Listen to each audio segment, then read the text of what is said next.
입니다. 들어오시면서 앞에 과일이 참 많으시죠? 저는 어릴 때 집에서 과일을 가져오라는 그런 광고를 듣고 가져오면 앞에 이제 쌓아놓는데요. 그때마다 예배를 마치면 저 과일은 누가 가져가나? 네, 그것이 기억이 납니다. 오늘 유치부를 제가 잠시 들렀더니 그 아이들이 가져온 과일을 이렇게 앞에 쌓아놨어요. 옛날 생각이 참 많이 났습니다. 추수의 계절이고 수확입니다. 이 가을에 우리가 열매를 맺는다는 것, 참 감사한다는 것이 이 10개월을 돌아보면서 감사하는 것이 너무나 귀하죠. 근데 사실은 우리 마음 깊은 곳에는 내가 정말 감사할 수 있을까? 마지못해서 억지로 감사하는 것은 하나님이 기뻐하신 게 맞나? 이런 생각을 할 수가 있습니다. 여전히 풀리지 않는 문제들, 몸도 지치고 마음이 상하고 많은 것들이 참 이렇게 얽혀 있는 것처럼 그럴 때 우리가 정말 감사할 수 있을까요? 요즘 젊은 애들이 이런 말을 많이 한다고 합니다. 감사할 게 없어요. 미래가 보이지 않고 관계가 깨어지고 피로가 누적되면서 감사는 사치처럼 느껴진다는 것입니다. 또 우리는 흔히 이런 생각을 하죠. 감사라는 것은 좋은 일이 일어났을 때 자연스러운 반응이잖아요, 사람이. 그 나쁜 일에도 힘든 일에도 성경은 감사하라고 말을 합니다. 그럴 때 많은 사람들이 이런 반응을 합니다. 내 감정을 속이라는 말인가? 감사가 안 되는데 힘든데 하나님은 감사하라 하시거든요. 오늘 이 자리에도 그런 분이 계실 겁니다. 하나님은 우리의 감정을 무시하지 않습니다. 신앙생활은 감정을 속이는 것이 아닙니다. 신앙이란 거는 감정은 그대로 가지고 있어요. 힘들고 지치고 정말 마음에 고통이 있지만 신앙이란 거는 감정을 뛰어넘는 놀라운 진리가 있다. 그 진리를 볼 때, 야, 이건 내 감정의 문제가 아니다. 그리고 그 진리를 볼 때 진짜 살아있는 신앙의 감정이 이게 생겨나요. 이게 복음이라는 것입니다. 우리 오늘 십자가를 잠시 묵상할 텐데, 여러분, 십자가는 최악의 사건이에요, 인간적으로 볼 때. 그런데 하나님의 계획 속에 십자가는 구원의 완성입니다. 이게 진리입니다. 오늘 본문을 보면 우리가 보기에 전혀 감사할 것이 없는 이 밤중에 예수님께서 감사 기도를 드리십니다. 유다가 곧 배신할 겁니다. 베드로가 부인할 겁니다. 예수님은 신문을 받고 채찍질을 당하면서 살점이 떨어져 가고 피줄이 터지면서 만신창이가 됩니다. 결국 십자가에 돌아가실 겁니다. 예수님은 그 모든 것을 알고 계셨는데 감사하세요. 이게 오늘 놀라운 감사의 신비입니다. 26절과 27절 앞부분을 이렇게 보시게 되면 오늘 특별히 우리가 주목할 표현이 있는데요, 26절을 보십시오. 그들이 먹을 때에 예수께서 떡을 가지사 축복하셨습니다. 이 축복이라는 건 블레싱입니다. 그러니까 찬양과 감사를 드리면서 예수님은 제자들과 함께 마지막 만찬을, 떡을 떼어 주신 거예요. 27절에 보세요. 잔을 가지사, 이 잔은 예수님의 피를 상징하는 건데요, 잔을 가지사 뭘 하셨습니까? 감사기도 하셨어요. 그러니까 성찬식에 예수님은 마음이 기쁘고 감사한 거예요. 이게 놀라운 것입니다. 예수님은 떡과 잔을 드시기 전에 두 번의 감사기도를 하셨습니다. 오늘 저는 이 장면을 통해서 예수님이 드리신 네 가지 감사를 볼 거예요. 이 감사가 추수감사절을 맞이한 저와 여러분 마음 기쁜 것에 예수님의 기쁨이 우리의 기쁨이 되고 예수님의 감사가 우리의 감사가 되시기를 축복합니다. 오늘 첫 번째는 조건을 넘어선 감사입니다. 조건을 넘어섭니다. 사실 우리의 감사는 대부분 조건부입니다. 일이 잘 되면 감사하고 결과가 안 좋으면 원망과 불평을 합니다. 이럴 때 이 감사는 감사가 아니고 거래입니다. 하나님과의 거래하는 겁니다. 근데 오늘 예수님은 십자가가 눈앞에 있는데 감사 기도를 하십니다. 왜 그럴까요? 예수님은 인간적으로 보면 십자가는 죽음이고 참혹한, 이 세상에서 가장 참혹한 처형틀입니다. 근데 거기에서 예수님은 감사할 이유만 바라보신 거예요.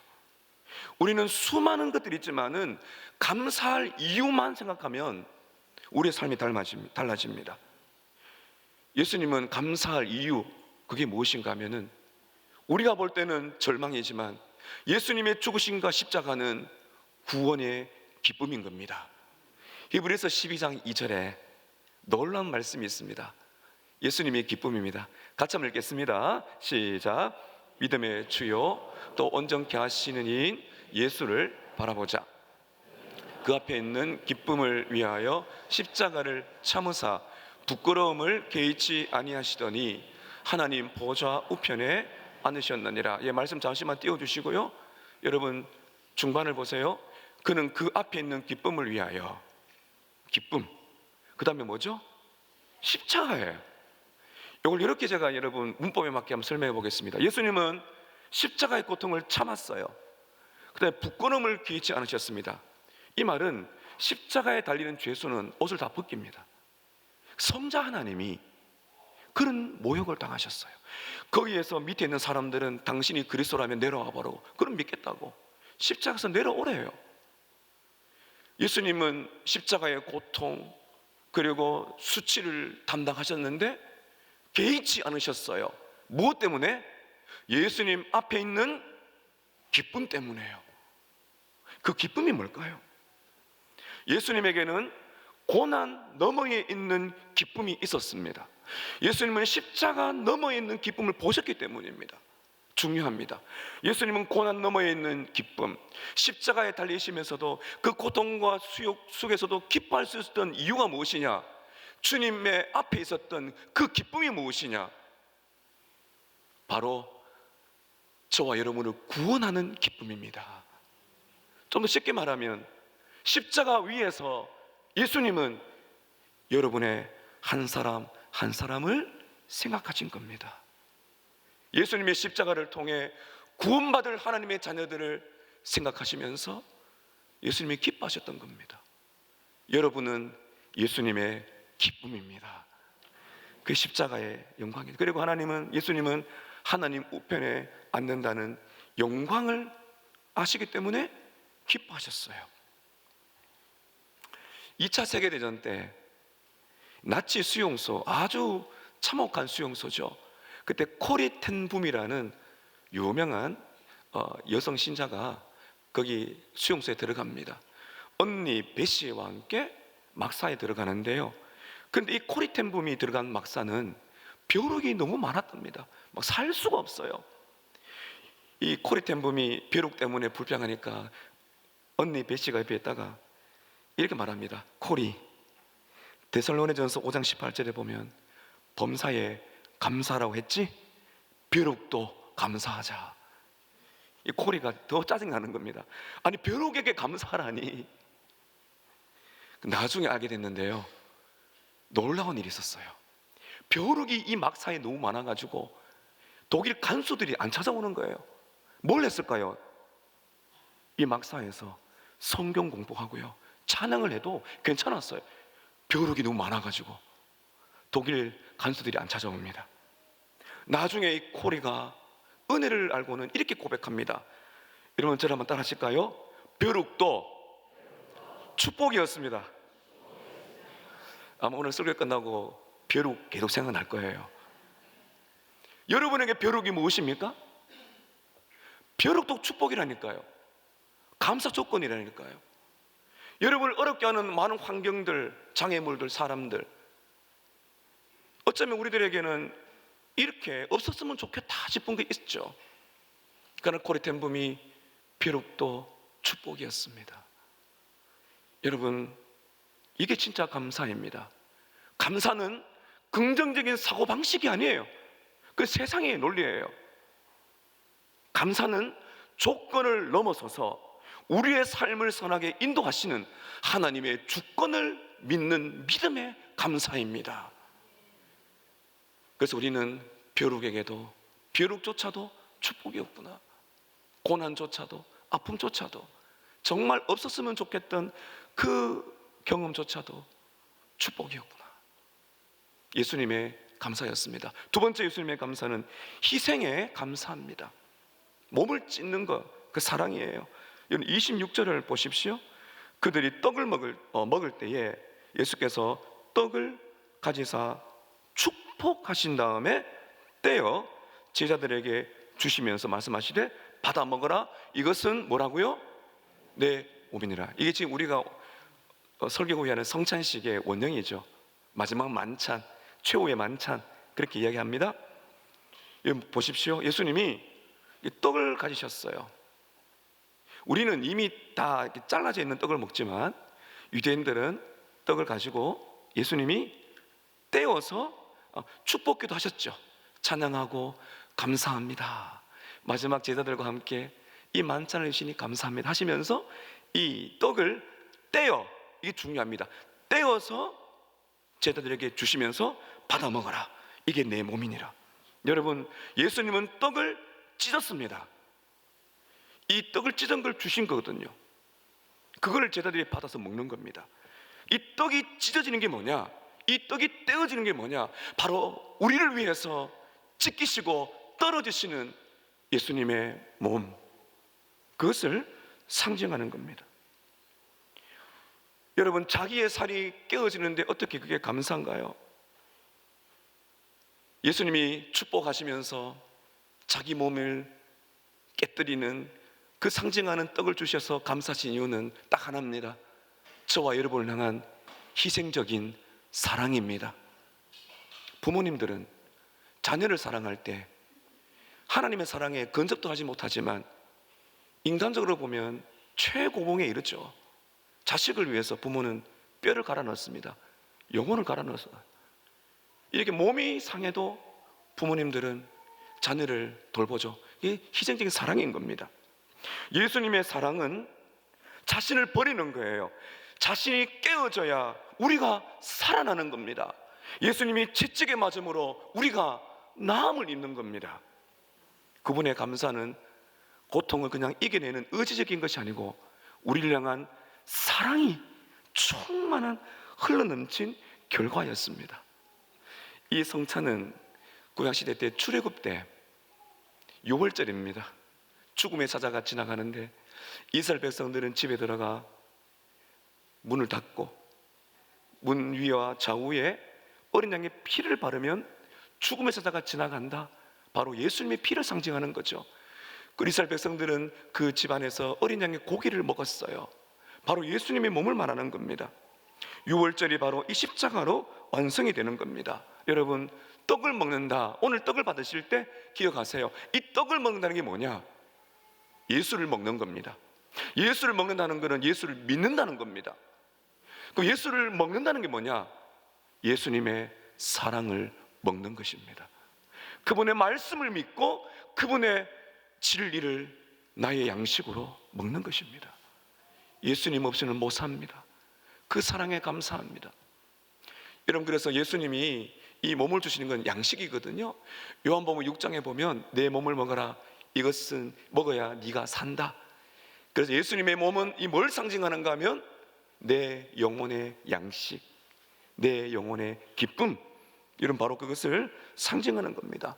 예수님을 믿는다는 것은 예수님을 먹는다는 것인데, 예수를 먹는다는 것은 바로 예수님과 하나가 되어 그분의 사랑을 먹고 그분의 기쁨을 내 것으로 먹고, 그분의 감사가 내 감사가 되고 그분의 기쁨이 내 기쁨이 되고 그분의 능력이 내 능력이 되는 주님과 함께하는 은혜 누리시기를 축복합니다. 여러분, 감사는요, 우리의 눈에 보이는 무엇인가를 받았기 때문에 감사하는 것이 출발이 아닙니다. 감사는 예수님이 나를 얼마나 사랑하시는가를 아는 것에서 감사가 시작이 되는 겁니다. 그래서 억지로 감사하려고 하지 마세요. 마지못해 사는 그걸 기뻐하지 않습니다. 하나만 하세요. 예수님의 사랑을 묵상하세요. 감사가 잘 안 되면 그냥 예수님을 생각하세요. 그분의 죽으심을 생각하세요. 깊게 묵상하고 하나님, 예수님을 묵상해도 마음이 안 뜨거운데요, 기도하세요. 조금 더 시간을 머무르세요. 예수님의 십자가 앞에서 조금만 더 머무르세요. 어느 순간에 하나님의 은혜가 내 마음속에 임할 것입니다. 그리고 감사합니다, 이 고백이 될 것입니다. 오늘 세 번째 예수님의 감사는 언약의 감사입니다. 약속의 감사라 그럽니다. 여러분, 오늘 말씀 27절 28절 보면 예수님이 이제 잔을 주시면서 이 예수님의 피라 그러면서 약속에 대한 말씀하시는데요. 자, 여러분 27절 28절 함께 읽겠습니다. 시작.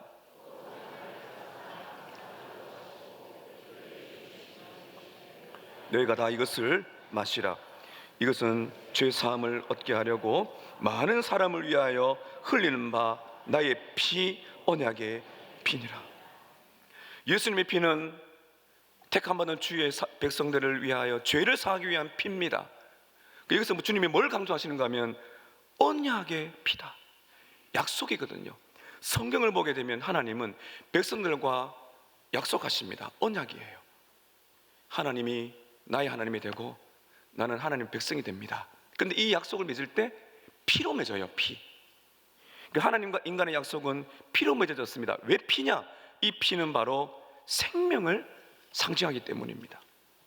그래서 하나님이 약속을 맺으면서 이렇게 하시죠. 이 약속을 깨뜨리는 자는 죽는다. 내 생명을 걸고 약속을 지킨다, 이런 의미예요. 그런데 여러분, 이 약속이 어떻게 됐나요? 인간이 이 약속을 깨뜨린 겁니다. 불순종하고 죄를 짓는 거예요. 그러면은 피의 언약이기 때문에 우리가 죽어야 돼요. 근데 이게 왜 언약이냐? 약속을 깬 쪽은 우리지만은 우리가 죽어야 되지만 우리를 대신하여 죄값을 치르신 분이 바로 하나님이신 줄로 믿습니다. 이게 하나님의 은혜의 언약이에요. 너희가 나를 버려도 나는 너희를 버리지 않는다는 겁니다. 여러분, 결혼식을 생각해 보세요. 결혼식에 서양문을 하는데 여러분 기억나십니까? 신랑이 신부에게 이런 말을 했다고 상상해 보세요. 나는 당신이 변하지 않는 한 당신을 사랑하겠습니다. 이런 서양문을 하면 아마 결혼식이 망칠 겁니다. 그래서 이렇게 해야 되죠. 진짜 서약 약속은 당신이 어떻게 변하든 나는 당신을 영원히 사랑할 것입니다. 하나님의 언약이 그렇습니다. 하나님의 언약이 우리가 배신을 하더라도 하나님은 약속을 깨뜨리지 않는 신실한 분이십니다. 우리가 죄를 짓고 하나님의 마음을 그렇게 아프게 하고 실수하고 넘어져도 하나님은 우리에게 말씀하십니다. 내가 너를 결코 버리지 않는다. 너는 나의 백성이고 나는 너의 하나님이다. 예수님의 피가 바로 그거를 말하는 겁니다. 예수님의 그 피는 우리로 하여금 죄를 씻게 하고 하나님 앞으로 나아가서 하나님의 백성인 것을 증명해 주는 최고의 약인 줄로 믿습니다. 사랑하는 여러분, 우리가 신실해서가 아니고요, 하나님이 신실하시기 때문에 우리가 감사한 겁니다. 오늘 여러분 죄가 생각나신다면 예수님의 붉은 피를 보세요. 어떤 죄라도 회개할 때 우리 주의 보혈이 깨끗하게 씻기는 줄로 믿습니다. 오늘 잔을 마신다는 것은 이런 겁니다. 이 잔을 마신다는 것은, 예수님의 피를 마신다는 의미는 어떤 의미인가 하면은 예수님의 보배로운 피, 그 보혈의 능력을 내가 믿는다는 겁니다. 그분의 피 흘리는 사랑을 내가 믿고 감사한다는 겁니다. 오늘 예수님의 피가 저와 여러분에게 이렇게 지금 말씀하고 있습니다. 저를 한번 따라 하십시다. 너는 내 것이다. 내가 너를 위해 피 흘렸다. 예수님의 피가 오늘 우리에게 이렇게 말씀하고 있습니다. 오늘 마지막 네 번째, 소망의 감사입니다. 감사의 완성은 소망이에요. 오늘 이렇게 주님이 고통의 현장, 십자가를 앞에 두고 예수님은 소망의 감사를 드리셨습니다. 자, 29절입니다. 그러나 너희에게 이르노니 내가 포도나무에서 난 것을 이제부터 내 아버지의 나라에서 새 것으로 너희와 함께 마시는 날까지 마시지 아니하리라. 예수님은 지금 포도주를 함께 마시면서 하시는 말씀이 여기까지고 마지막 잔은 새날, 새것, 하나님의 나라, 다시 말하면 최고의 완성된 날에 함께 마실 거다, 이렇게 말하고 있습니다. 유대인들은요, 지금 우리는 한 번 마시지만 유대인들의 관습은 이 포도주를 4번 마신대요. 그 잔이 4개지 않습니까? 지금 예수님은 유대인의 관습에 따르면 잔을 3번 드신 거예요. 마지막 잔을 들어야 완성인데 예수님은 여기서 딱 멈춘 겁니다. 그리고는 4번째 잔을 남기셨어요. 이 4번째 잔은 언제 마신다고요? 아버지의 나라, 그게 언젠가면 예수님이 다시 오시는 마지막 날, 우리 모든 성도들이 여기뿐만 아니라 창원과 경남과 대한민국과 북한과 온 민족과 열방에 하나님을 믿는 모든 자들이 다 함께 모여서 어린 양의 혼인잔치 때 함께 찬송하고 부르는 마지막 잔치, 그때가 온다는 겁니다. 그 예수님은 이 고난의 길이지만은 그 예수님은 소망을 바라보시면서 부활의 찬양을 하고 계신 것입니다. 오늘 여러분 이제 설교를 마친 다음에 성찬식을 할 텐데 이 작은 한 조각 또 한 모금이지만은 여러분 이것은요, 우리가 지금도 마찬가지지만은 장차 새 하늘과 새 땅에서 함께 다 모여서 부르고 마시는 하늘 잔치를 미리 맛보는 겁니다. 얼마나 감사한지 모르죠. 오늘 이 성찬이, 이 자리가 감사의 자리가 되시기를 축복합니다. 그 다음에 소망의 자리예요. 우리의 인생은 여기서 끝나는 게 아니에요. 주님 약속하셨어요. 새 것을 먹는 날이 온다. 그때까지 고난도 이기고 말씀으로 살아가고 우리 주님이 다시 오시는 그날까지 우리는 예수와 함께 소망 가운데 있는 것입니다. 이 성찬은요, 천국까지 간다니까요. 여러분, 천국을 소망하시기를 축복합니다. 여러분, 우리는 왜 천국이 천국일까요? 천국이 정말 좋은 이유는 거기에 예수님이 계시기 때문입니다. 그래서 감사의 궁극적인 이유는 우리 손에 쥐어진 무엇이 아니고 감사의 궁극적인 이유는 누구입니다. 누구? 그분이 누구십니까? 예수 그리스도.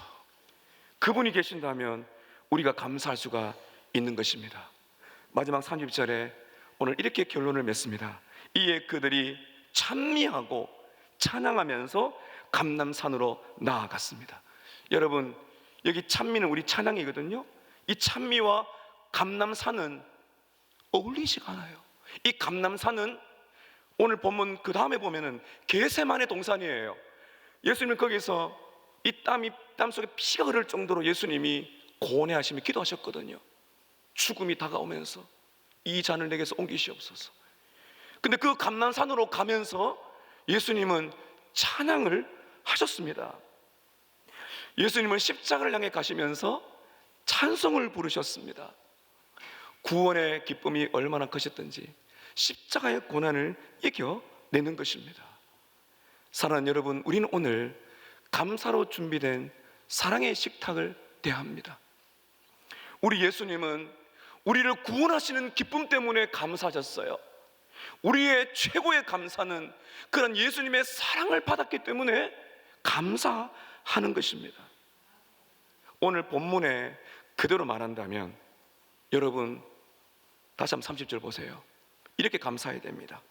이에 그들이, 예수와 제자들이, 이렇게 바꿔보겠습니다. 이에 예수님과 우리가 찬미하면서 고난의 아픔에 곤고한 이 세상으로 나아가니라.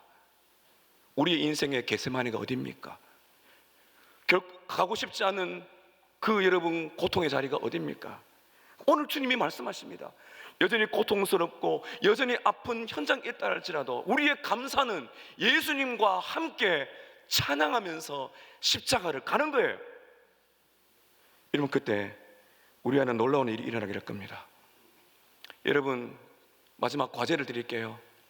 매일 아침마다 이 고백을 한번 들어보세요. 따라 하십시다. 예수님 감사합니다. 주님 고맙습니다. 출근길에서, 병상에서, 학교로 가는 길에서, 매일의 식탁에서, 미래가 불안정할 때, 정말 고통스러울 때 여전히 감사할 수 있는 이유는 예수님이 오늘 3절에 말한 것처럼 예수님이 나와 함께 찬송하시면서 고난의 겟세마네로 가시는 거죠. 오늘 이 찬양이 함께 하시길 바랍니다. 우리가 하나님 안에서 예수님을 가장 기뻐할 때 하나님이 최고의 영광을 받으십니다. 오늘 이 행복, 이 기쁨이 감사의 유일한 이유이신 예수님 때문에 깊은 영혼의 감사가 되시기를 예수님의 이름으로 축복합니다. 아멘. 자, 우리 이어서 우리 성찬 씨